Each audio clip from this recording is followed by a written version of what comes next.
Добрый день, уважаемые зрители! Сегодня мы находимся в стенах якутского НИИ сельского хозяйства. Я вам немножко расскажу о деятельности двух биотехнологических лабораторий, которые находятся прямо за моей спиной в этом корпусе. Вас это, наверное, может удивить, но за этими стенами находятся мини-биореакторы или так называемые шейкеры-инкубаторы, в которых наши якутские ученые производят различные биопрепараты. Вершина их творчества на настоящий момент – это вакцины, которые используются в нашем животноводстве. Это вакцины для коневодства, и связаны они с профилактикой сальмонеллезного аборта лошадей, мыта лошадей и ряда других заболеваний. Сегодня мы расскажем вам лишь об одной бактерии, которая называется Bacillus subtilis, выделенная из мерзлотных почв нашей Якутии учеными, и она применяется для подавления патогенной микрофлоры, как в животноводстве, так и растениеводстве. Уважаемые коллеги, наш институт и научно-сельский институт сельского хозяйства и ООО «Научно-производственный центр Хотубак» мы разрабатываем препараты пробиотики на основе штаммов Bacillus subtilis. Это полезные микроорганизмы, которые выделены из почвы. Если эти микроорганизмы выделены из почвы, значит, природа ничего не бывает лишним. Это то, что наша природа, матушка, сама выбрала и сама использует для своего самоочищения.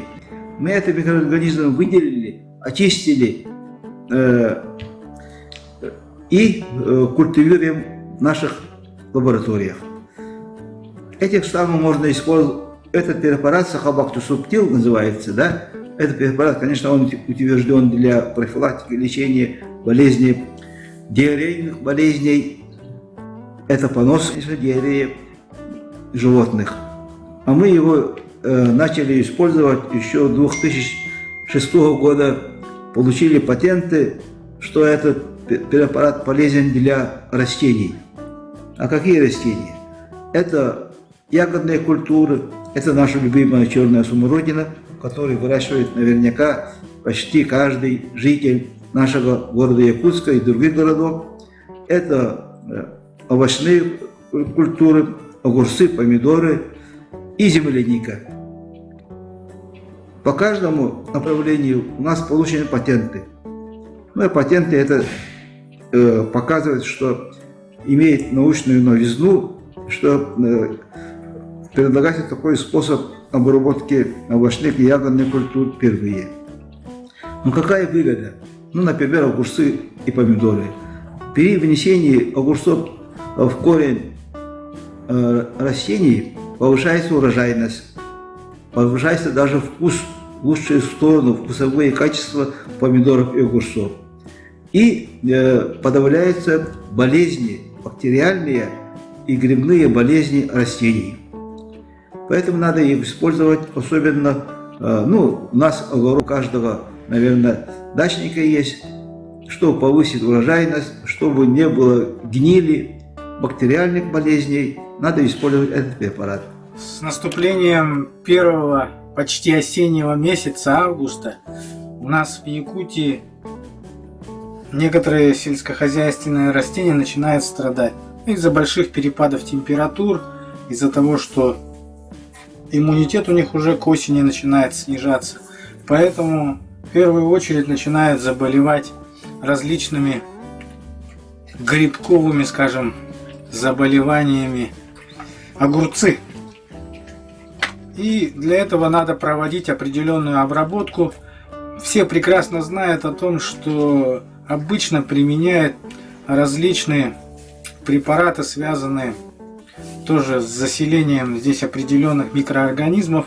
Туда наливают даже вплоть до дрожжей, молочных сывороток и других специальных, может быть, смесей, то у нас есть этот препарат, разработанный якутским НИИ сельского хозяйства Сахаб Бхакти Субтил для обработки листьев от этих микроорганизмов вредных, а также, так как эти препараты, эти штаммы выделены из мерзлотных почв Якутии, они являются микроорганизмами, которые повышают плодородие почвы. Поэтому мы можем проводить как прикорневую обработку, получаться и двойной эффект.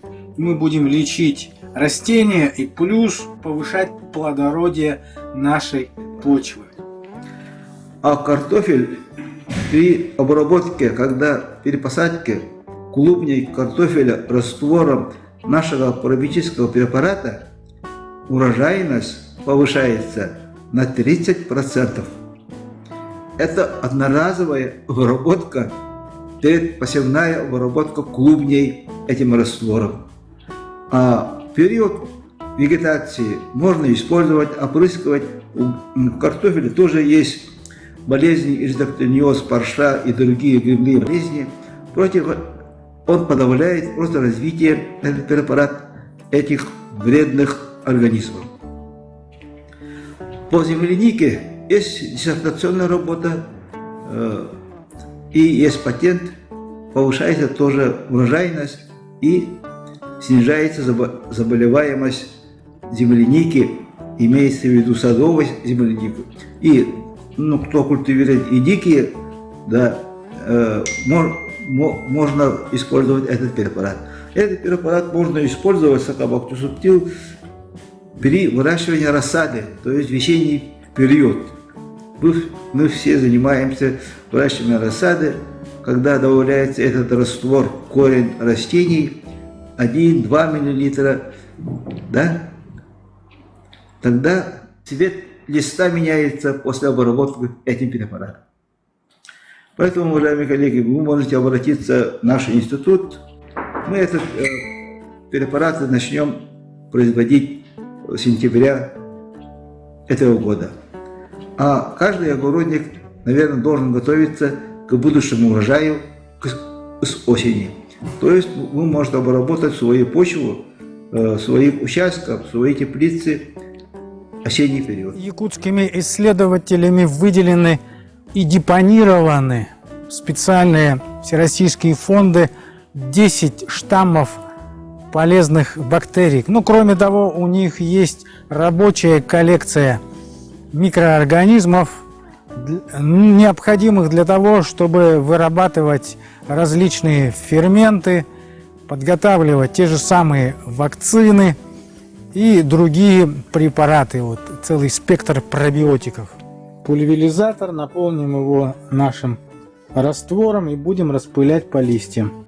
Все пропорции я потом вам из книжки нашей методички, выпущенной в ЯНИС, передам. Вот так обрабатываем листья с обеих сторон тщательно, чтобы оно было смочено нашими полезными микроорганизмами. Сахаб Бхакти Субтил. Он содержит в себе 3 штамма бактерий: ТНП-3, ТНП-5 и еще там один. Они обладают очень сильными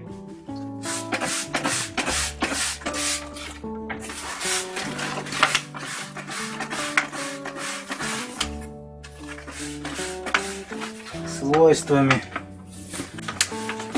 для того, чтобы болезнь, она, конечно, будет прогрессировать, но не так уже сильно. Мы как бы сохраняем растения до глубокой осени, жизнеспособными. В последние годы во многих странах мира все разрабатывают альтернативу антибиотикам, то есть запрет на применение антибиотиков.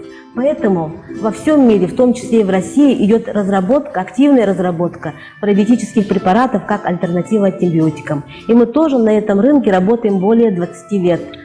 уже производим пробиотические препараты. За эти годы работы мы выделили новый штамм мытного стрептококка из носовой полости больного мытом жеребенка. И этот штамм мы депонировали. Из этого штамма мы разработали новую вакцину против мыта лошадей. Тема моей диссертационной работы – разработка опытного образца вакцины против ринопневмонии и мыта для молодняка лошадей. Она предназначена для профилактики инфекционных болезней молодняка лошадей и бактериологически это мышь. Уникальный российский препарат-пробиотик под названием Сахабакти Субтил, утвержденный Россельхознадзором, разработан в якутском НИИ сельского хозяйства на основе штаммов бактерий Bacillus subtilis ТНП-3 и ТНП-5, выделенных из мерзлотных почв. Препарат обладает выраженным бактерицидным, противовирусным и фунгицидными свойствами. В отличие от антибиотиков, препарат Сахабакти Субтил, попадая в желудочно-кишечный тракт, буквально сканирует микробиоту кишечника и подавляет только рост патогенных и условно-патогенных микроорганизмов, включая токсигенные грибы, при этом не действуя губительно на полезную микрофлору. Препарат Сахабакти Субтил не только не уступает, но и превосходит по эффективности и широте спектра действия многие зарубежные и российские пробиотики, успешно применяется в сельском хозяйстве и перспективен для использования в медицине. Научно